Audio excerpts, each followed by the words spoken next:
আজকে 21 তারিখ।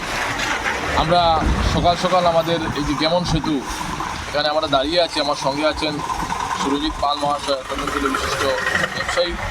আমরা দেখছি যে এ পর্যন্ত হালকা যানবাহন চলাচল করছে, কোনো ধরনের বাড়ির যানবাহন এ পর্যন্ত আমাদের এই ব্রিজের উপর দিয়ে চলাচল প্রায় বন্ধ আছে।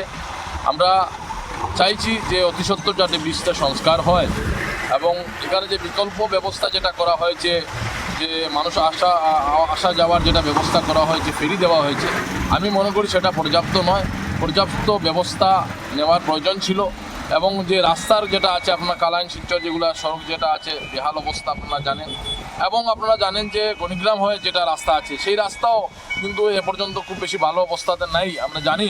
কিন্তু এই পরিস্থিতিতে যে ব্রিজটা সম্পূর্ণরূপে বন্ধ থাকবে সেটা নিয়ে আমরা অনেক চিন্তিত আছি। যে আমাদের কাটিগড়ার সাধারণ মানুষ আজকে স্কুল ছাত্র যারা আছে, আজকে সাধারণ ব্যবসায়ী যারা আছে, যারা প্রতিনিয়ত বদরপুর রেল শহরে আসা যাওয়া করে, ওনাদের যে দুরবস্থা যেটা আছে সেটা নিয়ে আমরা অত্যন্ত চিন্তিত। আমরা আশাবাদী, যেহেতু ওনারা আজকে থেকে সেই ব্রিজটা বন্ধ করার কথা বলেছেন এবং আজকে থেকে সেখানে কাজ শুরু হবে। আমরা আশাবাদী যাতে কাজ সুন্দর এবং সুষ্ঠুভাবে অতি সত্বর যাতে কাজটা সম্পন্ন হয় সেটা নিয়ে আমরা আশাবাদী।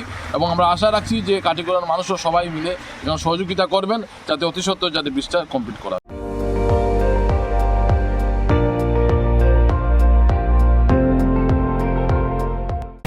আপুনি চাই আছে ND24, সৰ্বশ্ৰেষ্ঠ নহয় সৰ্বোত্তমৰ দৌৰা।